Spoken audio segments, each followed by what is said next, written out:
Commence primary ignition. I'm just not the hero type, clearly. What a piece of junk. Enterprise, this is the captain. I got a bad feeling about this. It's all part of the plan. Engage. Welcome back to Podcast 2 for 1. I'm your host, Donovan Thompson, with my co-host, Daniel Wingfield. and we're officially back doing the podcast you know you love. We are brought to you by Kapow Comics, located on 4047 East Hill Avenue in Sherwood, Arkansas. Go check those guys out. They have some great collectibles, comic books, graphic novels. They even have special guest appearances. One they just announced is that David Yost, the original Blue Ranger, will be there in September. So some pretty cool stuff like that. If you're into awesome. Power Rangers, which I am. And if you haven't, make sure you hit that subscribe button, that notification bell. That way you're up to date on all future episodes of Podcast 2 for 1, as well as all the cool content at 2 for 1 Studios. Collectors, Backflash, and Daniel has some really cool stuff up his sleeve. You can see his really cool Xbox background right now. Yes, I've been. Oh yes. Okay. Look at that. That's cool. That's cool looking. Yeah. See, that's cool. Yep. Yeah. No, I've been investing in some home studio equipment. So you're now viewing a 4K, and well, it's not actually 4K because Zoom is. It's a better, higher quality image. Got some nice lights and green screen. So you're definitely going to be seeing some new and exciting content on the channel quite soon. So. I'm excited myself. I haven't even seen it, so I'm also excited. For those who don't know, today or this next week or so is E3 2021. So we are talking about Xbox today. As you know, we recently covered, last year we covered the Xbox game showcase where they unveiled the Series X and the Series S, as well as the first glimpse of Halo Infinite. And now Halo is back with Bethesda, and they are showing more Halo Infinite, of course, and some other games, particularly like Starfield, Outer Worlds 2, and some other great announcements. So, Daniel, let's kind of get into this. We're doing a smaller podcast today. We haven't had a podcast in a while, but we are going to kind of condense this one. We've been very busy the last couple of weeks. First thing I want to kind of get from you is we always every year talk about who wins E3. We know Sony isn't doing E3 this year. We know it's Xbox, and we know it's Nintendo. I'm not sure we can really do winners this year, but I can probably say Xbox for now, at least 2 years, at least more 3 years, have really just focused on the games, and it's it's the most beneficial I think any of these companies can do is just focus on the games. And they showed 30 today. What's some standouts to you? What's things that got you excited? Well, I'll start by saying just the entire showcase I thought was really impressive and exciting. There's a bunch of games here that I am going to at least try, and that have more than piqued my interest, both in terms of just graphical style, in terms of just who's making it and what it looks like, all that kind of stuff. I mean, the front runner and what they started with, which I was, happy they just decided to just run out there with it, was Starfield. Right. We started with Todd Howard on stage. He's introducing us to these things that we've been hearing about. We heard about it 2 years ago at E3 for the first time. And we got that really fun cinematic trailer. I thought it looked great. It still looks like Bethesda game to me. It looks like it has that kind of heartbeat or underlying foundation of the Fallouts and the Skyrims, even just in graphic style and animation style. But it definitely looks like its own new thing. Like it just kind of that. It's not. I don't know if we call it hard sci-fi or not, but it's more of that. I guess it's not like deep into the future. It kind of has a lot of things that resemble current day things about it. Everything's still kind of tactile, almost Star Trek like. It looks great. But just to rapid fire a few, Contraband from the makers of Just Cause series. I didn't get anything but, we got that tone piece, but that tone piece and the fact that it's coming from the Just Cause people, those two things together were enough to say, I'm interested. I need to see more of that. And it's co-op. Yeah. And co-op, right? An open world, which, you're speaking my languages with all those kinds of things, right? Stalker 2, which the original Stalker was a huge inspiration of like the newer Fallouts. I really want to try that. I love the atmosphere. I love the post-apocalyptic Russia stuff.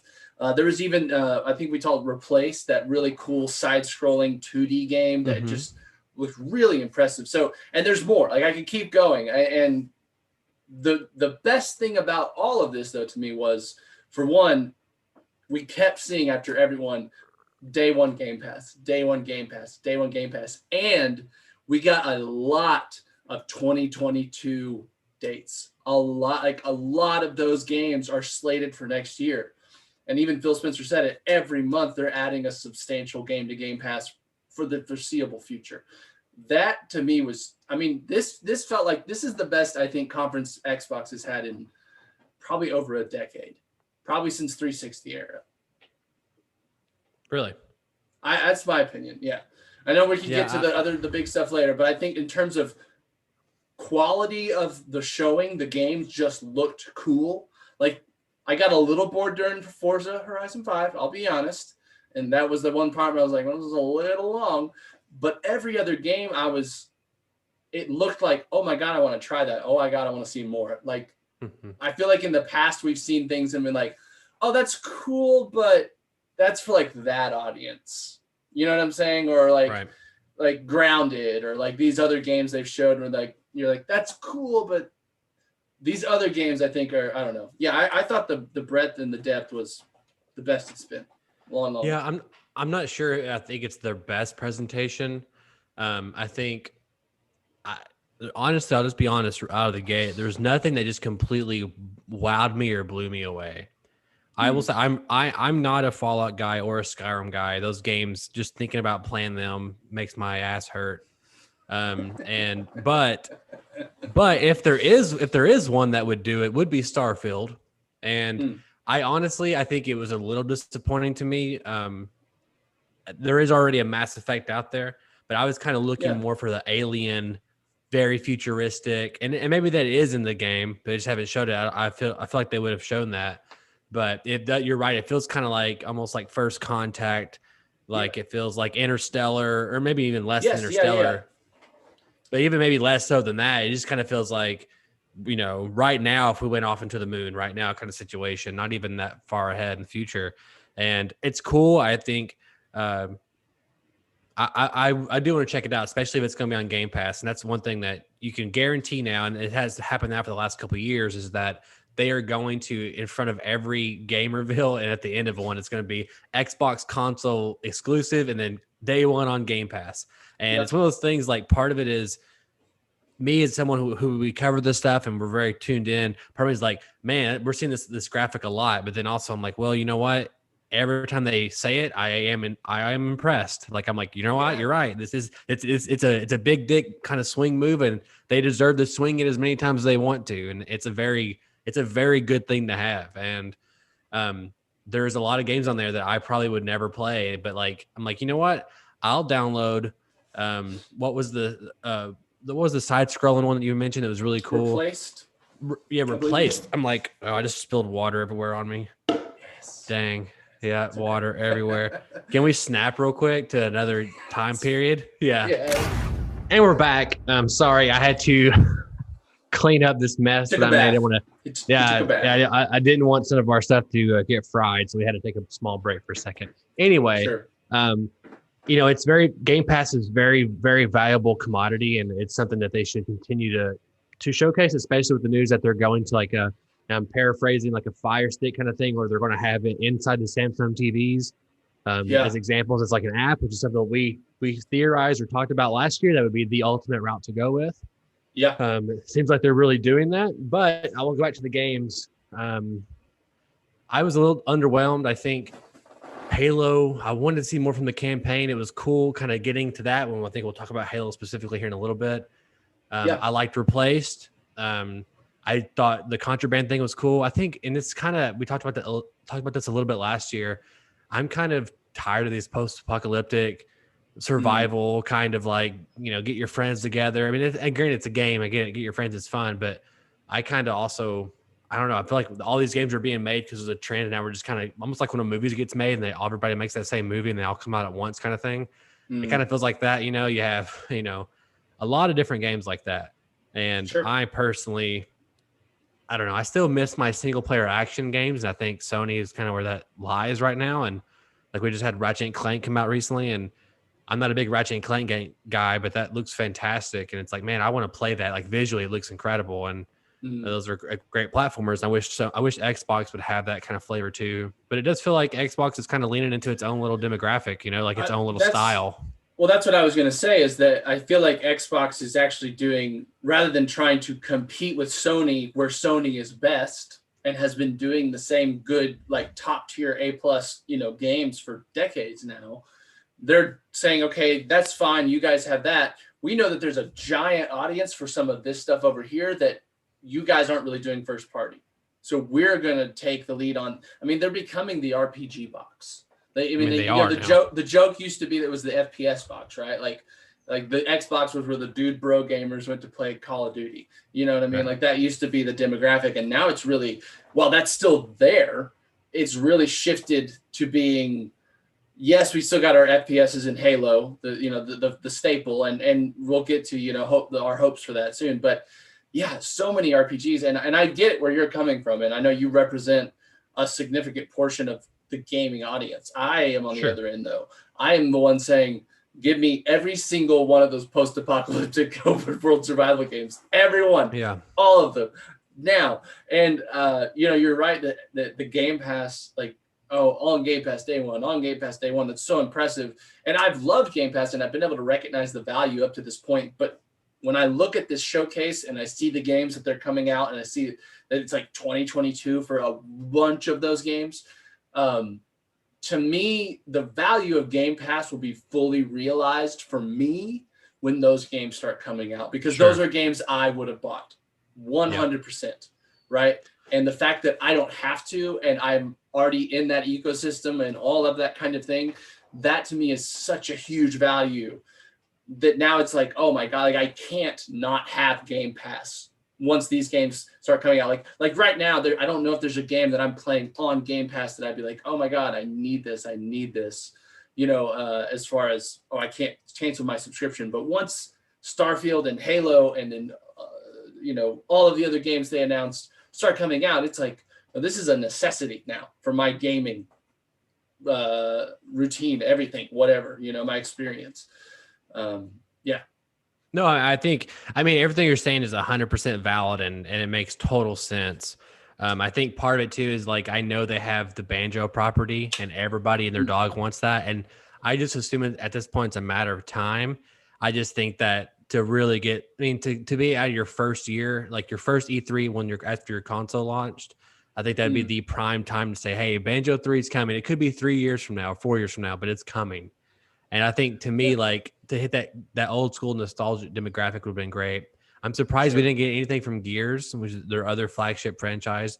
Typically, again, we just had a DLC come out last fall, Highbusters, but it's still we know they're working on Gear 6. We know something, but it would have been cool to say hey, we're working on it on the new console, and we got big. You know what I'm saying? It's surprising to me that they didn't lean into some of these things that they easily could have had things for, and things that also excite me. Yeah. I don't know. It's interesting. It's just, 30 games already. You know what I mean? And he kind of did that rattle off. And he rattled off at the end. He was like, we're still working on Fable and Perfect Dark and this and this and this. Those weren't even shown. And if you had shown all those, that's another 30 minutes of a show. You know what I mean? Sure. And I feel like I understand Gears not being there just because we're right off Gears. And I don't think Gears 5 did amazing with sales. It did pretty well, but I say we're right off of it. It's 3 years old. That's not super right. Yeah, you're right. It's close. I totally get it. Well, now I think every news outlet and their dog will say Gear 6 will be at least announced at next year's E3, just because it timing wise, you think it probably happened. That's all that company does, Yeah, I think because I think even Halo and Gears, I don't feel like they try to make those compete, right? Sure. Exactly. They try to give those their own space too. So I understand them being, hey, and really I think it's pretty fair to say the marketing journey for Halo Infinite for this year began now. And I'm assuming we're just going to get more and more and more out of Halo Infinite until it releases, from the Game Informer issue and the dev walkthroughs and the Digital Foundry sneak peeks and all that kind of stuff. We're real quick. I was fixing to transfer to that, but I'll say two more things, or one thing that kind of bummed me out. And this is me just wishing for the world, as I wish there was something Indiana Jones announced Sure. And the reason why I wish that is because yesterday was the 40th anniversary of Raiders of the Lost Ark. And today, and this last week, they just started shooting Indiana Jones 5 with James Mangold and Harrison Ford back. So it's like and maybe they don't want to overshadow those two moments, but it's also the perfect time to say, hey, don't forget, we have an Indiana Jones game being made. It's like one of the biggest properties in the world, specifically in North America. And it would have been so cool to get a title. And maybe are we sure that Pete Hines didn't mention anything about it when he was on stage, kind of going through all the other studios at Bethesda? I'm pretty sure in my head I would have lashed onto that one, but I mean I was I could be wrong. I was pretty sure it didn't happen, but anyway, I just think that it would have been cool to have something there. Specifically, like this is a big deal, Bethesda, and they're combining. I get it. We had a trailer not too long ago, but I want more, and I guess that's my big problem with it.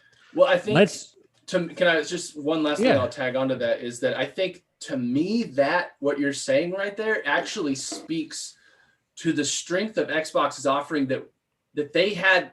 You're right. They didn't even talk about, Indiana Jones. And again, they mentioned by name Fables, Perfect Dark. Those are going to be big games. And they didn't show any of those.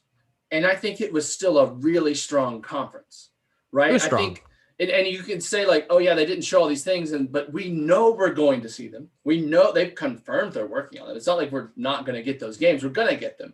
But we just got a really great conference with a lot of cool games. And they're not even showing us their full arsenal yet.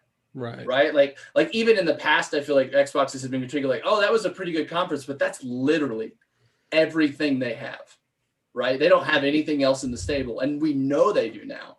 And to me, that's again, this isn't like Xbox. Xbox has not been in this kind of position since 360 era, and maybe they seem poised to have maybe one of their best years within the next decade. I could see Xbox really, really starting to succeed if they can keep up this momentum with these kind of games. Yeah, no, I mean, again, they've primed themselves for position, and a big thing too will be, will all these games, will they stick the landing, and also of course creating these new properties, will they actually be new franchises? Like, even though all these things were announced, Bethesda is, obviously a huge get and huge games.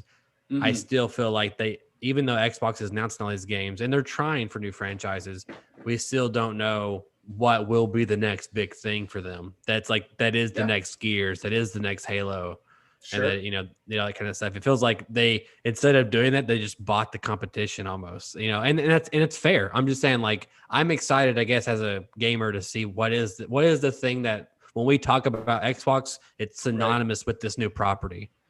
Their new kind of killer game. That drives the sales. Yeah, exactly. It's almost like I consider Starfield like like The Irishman for Netflix. It's like this is a little bit. Kind of like that. Even though it is an Xbox game officially exclusive, so that's a big fucking deal, by the way. And I really enjoyed how right after that, and they're like, yes, it's an Xbox exclusive. They just underlined that like 3 times. It was they fun. had to. Let's get into the big boy here, the Xbox IP. Let's talk about Halo.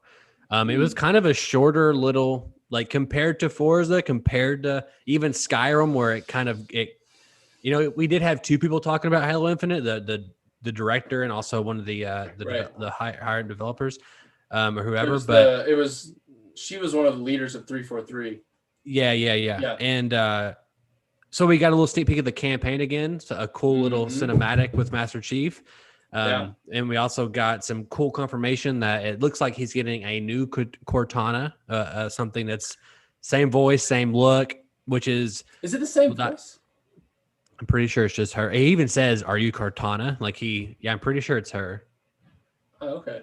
Yeah. Maybe I missed that part. And obviously, and then we got a gameplay, and we got a multiplayer gameplay reveal. Sorry, Katie's calling me. Sorry, Katie. And we got that reveal as well. And one thing I did go back, the only 2 things I watched, because my TV's in 4K, but the stream wasn't, of course, because it's streaming X, Y, Z. There's a few stream issues for me too. Yeah, and it's kind of hard to get excited about some things because you can't really see that the actual quality of it. But I did go back and watch Starfield in 4K, and then I went back, and the only thing they've released for Halo, right as of right now that's recording, is the multiplayer in 4K. And I did watch that, and it looks great. It does look pretty cool. I mean, it looks good. It still doesn't like blow me away compared to like maybe even Battlefield or something like that. Even though they're different aesthetics, I get that. Yeah. But I still want to see the campaign in 4K. That's what I really want to see. What's your thoughts on Halo Infinite so far? I really liked that Halo, the little story teaser. I thought there was some good chemistry between Cortana or not Cortana, I'm not sure, and Master Chief.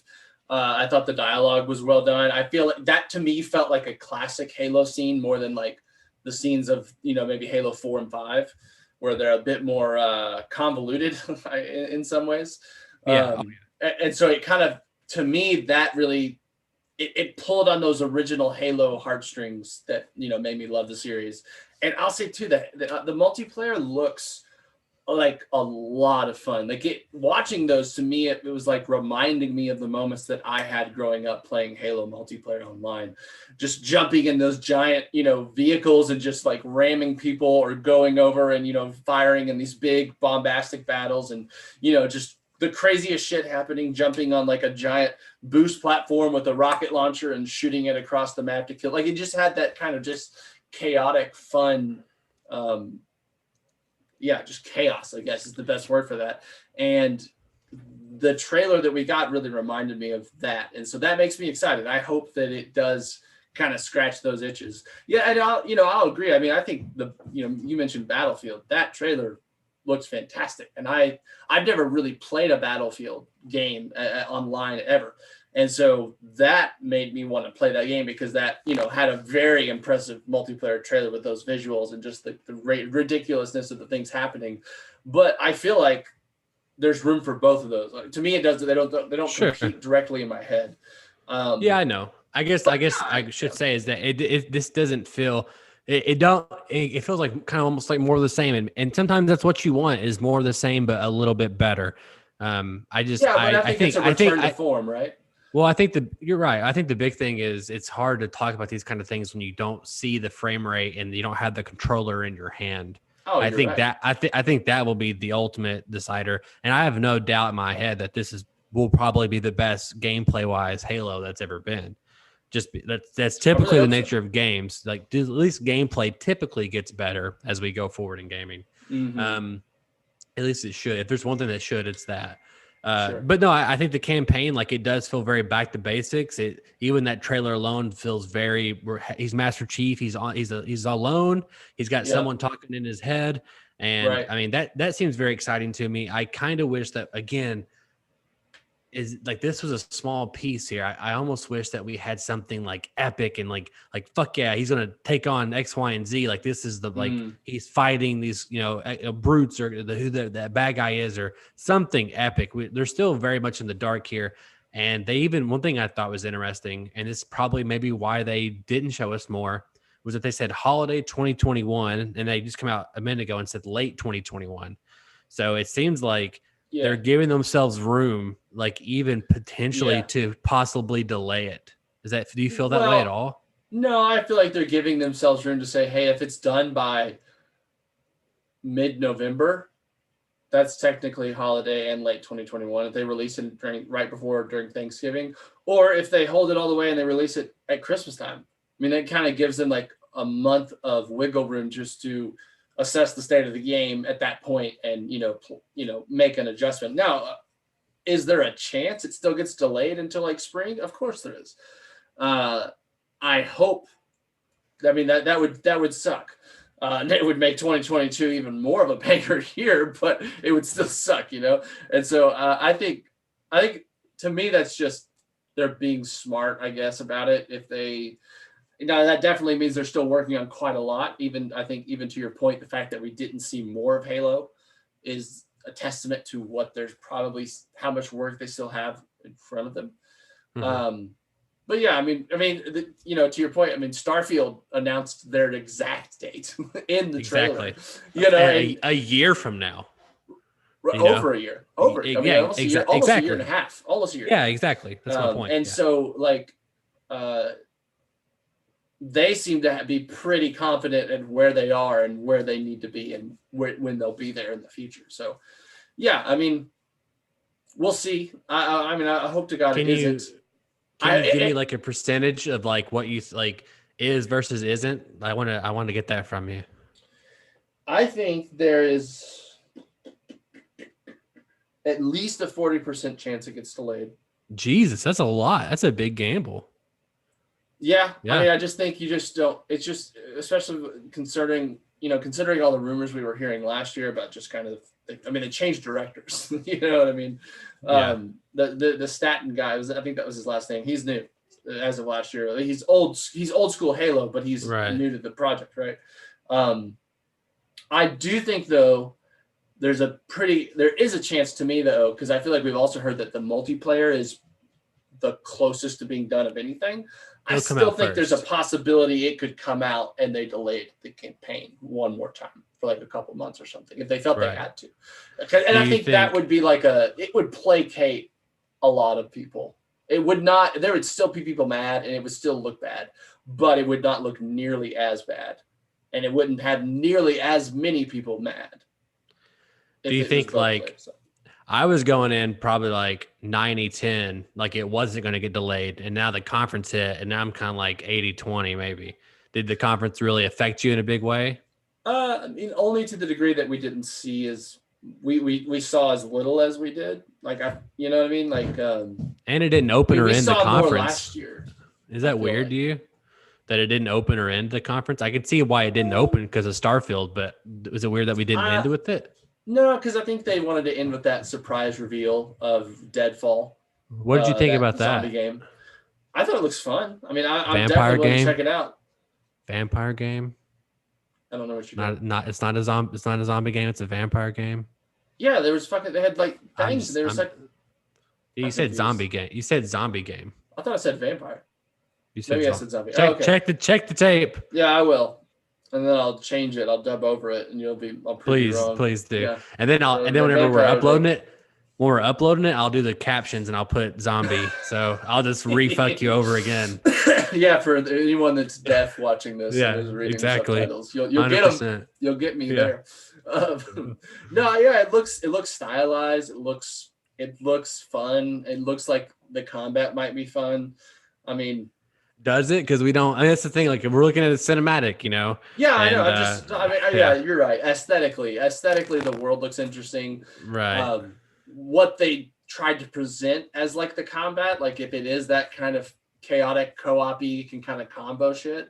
That sounds really cool. I mean, obviously, there's some kind of power dynamic as well, where your character has abilities or something.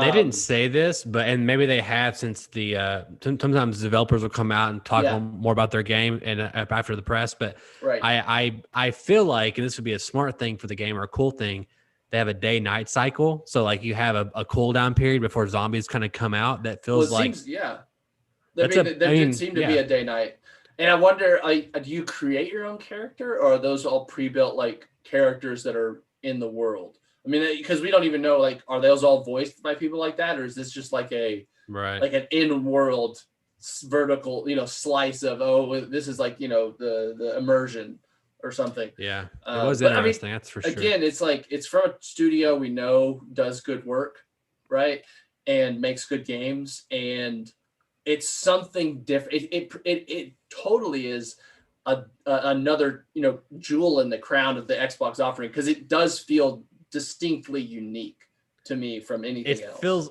kind of different. It also falls into post-apocalyptic fighting zombies. Okay, yeah, that's I mean, it's like I love Dead Rising, but I'm also like, Jesus, I'm tired of fighting the undead, man. What did you think of Back 4 Blood? I know we're talking, but were you a Left 4 Dead fan? No, not really. No, but yeah, example. You should try Back 4 Blood with me, because man, I'll play it with you. We used to like go to friends' house and like do LAN links and play like all night in the pitch black playing Left 4 Dead and scaring our butts off. It was great. I've seen quite a bit of gameplay. I think I played Left 4 Dead literally for an hour once, but it's fun with a group of friends and like just it's a fun game. Yeah, I mean, and again, just right there to your credit, it really feels like all these games are really tailored to community based with your friends on the couch or with your friend in fucking Asia somewhere or vice versa. Yeah. So I really, and that's a great little aspect there. I will say this: that one of probably the best standouts was the Outer Worlds trailer for. Oh my god! Yeah, that was clever as fuck. It was clever. So funny. That was and actually funny. Yeah. It was genuinely funny though. That when they presented that monster and he was like, "Oh, will this be in the game? Nope, never see him again." Like that was, I was dying. I was too. God. That felt like something we would have seen in Mythic Quest or something like that. Yes, type of the voice almost. I think they may be the same like trailer narrator voice guy or something because it sounded like the Honest Trailers guy, he voiced that Party Animals game, which it looks like their answer to Fall Guys before they get Fall Guys on Game Pass. Oh yeah. Right. And it feels like someone said, "Hey, Fall Guys, go make a game real quick," and like because it has that like unfinished animation, but it's cute and funny enough for you to get away with it. Right. It's like that kind of game. Exactly.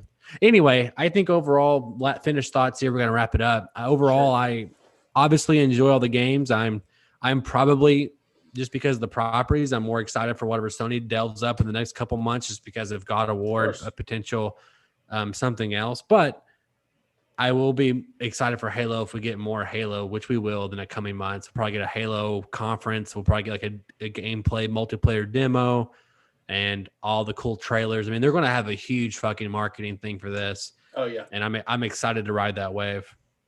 100%. Yeah, no, I agree. I think I'll reiterate. I think this was the best Xbox conference that I've seen, or even just kind of recapped and all that kind of in probably over a decade.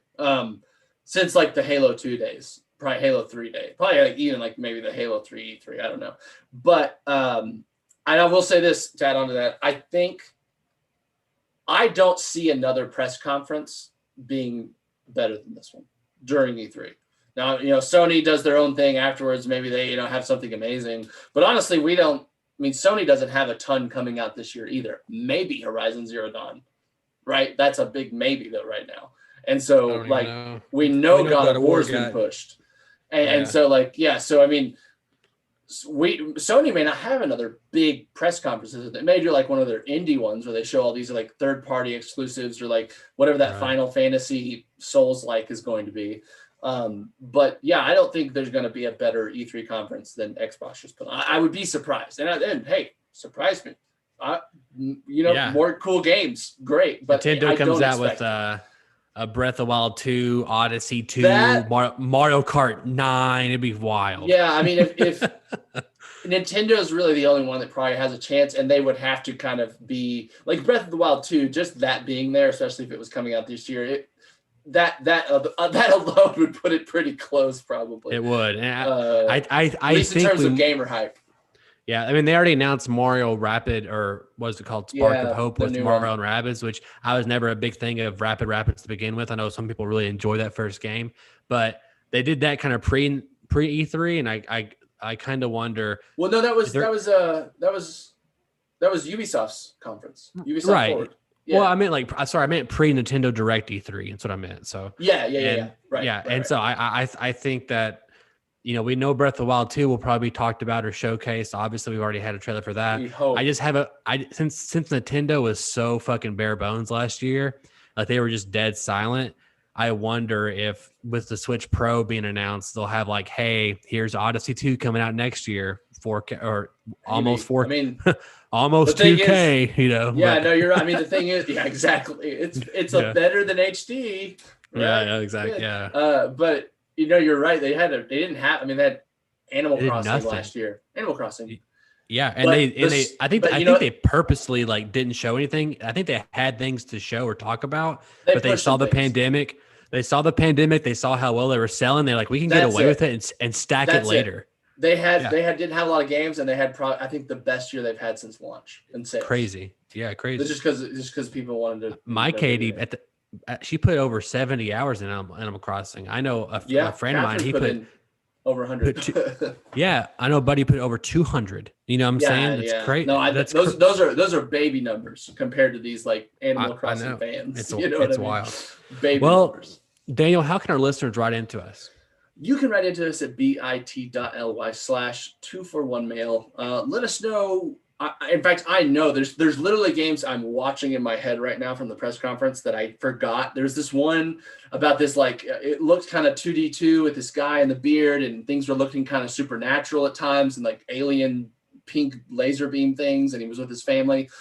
It looks really, really cool, but I forgot the name. So let us know, was there a game we missed that you think was special in this conference? I mean, give us a grade. Give us an A through F rating. How did you feel about the Xbox showcase? Or do you think this is the beginning of the new and improved Xbox first-party video game experience? Yeah, let us know. bit.ly/241mail. Real quick, just because I can, I do want to play Hades, which I haven't, even though like my friends are like it's the best. Obviously, it won Game of the Year last year. I kind of want to play Far Cry 6 just because we have our boy. I'm definitely playing that. Yeah, Desposito in there. And I still maintain the Far Cry games. If you would just play one, I think you might get hooked. I'm sure I'd enjoy them. Yeah, it's like every action movie that you love, but you're playing it. I wanted to play the Flight Simulator just because I wanted to, but then they had the Top Gun at the end. I was like, "Fuck yeah, I'm gonna get an F-22 and buzz over my house in it now." So I want to do that. Yep. Yeah, I mean, Doom Eternal, like 60 frames per second, 4K. I'm like, you know what? I'm not a Doom guy, but I kind of want to play it just to see what it looks like. I mean, just try it, right? No exactly. Yeah. Here's the one we didn't talk about, and I just take 2 seconds. It's 12 minutes. Something about it. I love the simplicity of it, and I love the time loop of it.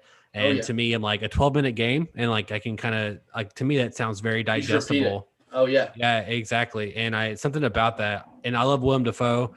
I don't know who Daisy Ridley is, but I can really I was making a joke about Daisy Ridley, and there's another. The husband was another famous actor. I didn't even look. But I think that there is a lot to offer here. There's things we didn't even talk about. Square Enix just announced their Guardians of the Galaxy game, and they have footage for that. I mean, there's a lot of cool things coming around the corner here, and it's exciting no matter how you cut it to be a video game player. And I'm looking here at all the information we got. There's a lot going on. But if you can't write it, no, you're good. No, interject. 12 minutes stars Daisy Ridley, James McAvoy, and Willem Dafoe. James McAvoy's the husband, or I guess maybe your character. Yeah, I hope Willem Dafoe I'm sure he is the villain or the killer, the police guy or something. Yeah. Or something. I hope so. He's just great. And it's a great cast. Nothing against Daisy Ridley. It's just I'm more against Ray Skywalker. Sorry. Yeah. And anyway, if you can't write into our Bitly, hit us up on our YouTube channel. I'm not sure if Daniel already plugged that. I wasn't paying attention. And if you let us know in the comments below what you think about the Xbox showcase. Are you excited more for Nintendo and what they have to offer? Or are you really holding your guns to Sony and seeing if they'll show anything at all? I'm not really, they kind of actually played a lot of games out already. So we're kind of curious to what they had to offer. Anyway, guys, it was really fun talking about this.